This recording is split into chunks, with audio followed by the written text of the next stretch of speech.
This is Hidden Killers Week in Review. A look back at the most prolific stories of the week. This is the Hidden Killers podcast with Tony Brueski. Featuring retired FBI Special Agent Jennifer Coffindaffer. We did hear in the latest hearing, we didn't hear the details of this, but there was mention that he had in some of the confessions or some of the discussions that he's had of knowledge that no one else would have had of the case. Granted, take that for what it's worth.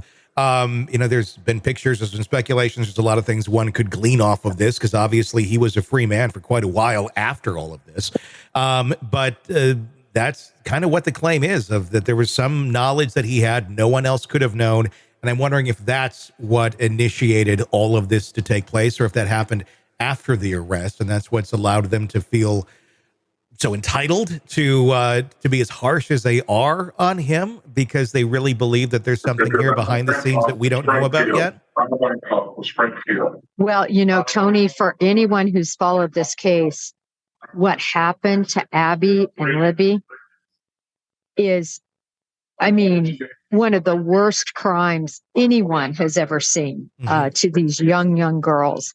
And so I think a lot of people believe that if indeed Richard Allen is guilty, he deserves every second he was in lockup. And I think all of us would agree with that to a degree. Yeah. But at the end of the day, there are laws and there's our system of justice. And it's something that's not happening to anyone else in the United States, at least that I've found. Yeah. Where somebody pre-conviction is put in that circumstance, unless they tried to hurt somebody or shank an officer or stage a prison break.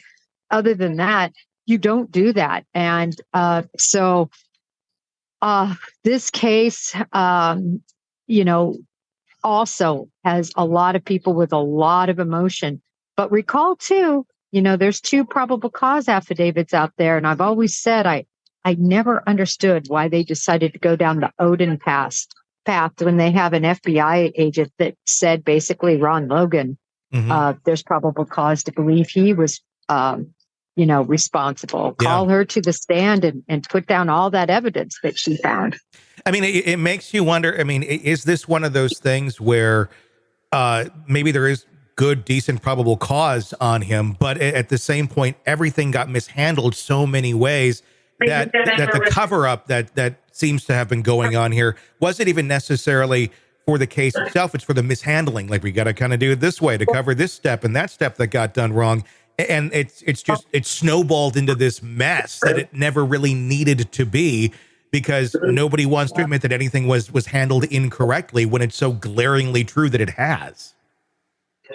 It's glaring in this case. I agree. And I think in part it's because perhaps they believe they have the right guy, but the evidence is flimsy. I'm talking about if you cut out the confessions. Yeah. In other words, the geofencing, the fact his phone wasn't there, that to me is a major problem for this case, for the prosecution. I'm wondering about Richard Allen himself and his state of mind today. Obviously, he's not saying that he did this. He's recanting all of the 60 confessions that he's made. How well does that play? Can you think of any other cases where someone has made all those confessions and then suddenly, nope, I did not do it? Obviously, we got to consider the mental health aspect of this here. But, all that's going to come out in court, how is that going to play to a jury? Well, it depends on how well the defense team is able to really put forward all of these injustices and what they're legally allowed to do. Remember, Judge Gold was the one that allowed a lot of this to happen. She's the one that allowed his attorneys to be removed, the one that has allowed him to be in this incarceration situation. And I don't know if you recall this, Tony, but early on in the case, they were actually recording his or videotaping his meetings with his attorneys, Tony. Yeah. That is just so wrong on every front. I mean, no matter guilty or not guilty, you can't just completely assault and annihilate our criminal justice system because the guy, you believe the guy to be guilty or of this crime. That is one that's unbelievable to me. That's they put a stop to it, but it was too late. Exactly. This is why we have trials. This is why you can't just convict it in public opinion, because once you have all the evidence laid out, you can decide in a much more balanced manner. Even if we do get to this trial and there does appear to be pretty damning evidence against him, let's say that there's some stuff that we don't know about, and I'm sure there is, but let's say it's just like, holy shit, this has to be the guy. He still has a pretty good chance to get another trial just because of all of the mishandlings, even if there is the damning evidence, does he not? Well, I'm certainly not putting forth, that I'm some sort of appellate attorney, but this is something that seems to be a no-brainer for me in terms of having serious appellate issues. I've just named a couple, the Sixth Amendment issues that have been involved in this case.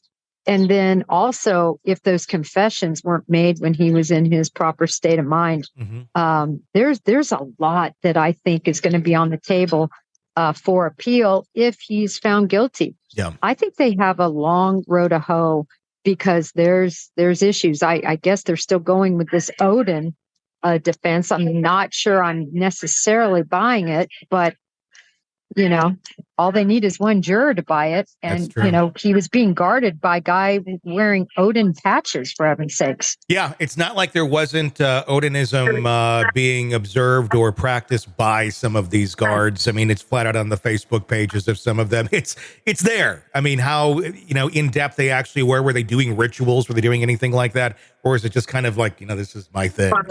That's a big question. But another one that we have to wait to have answered once we get into court.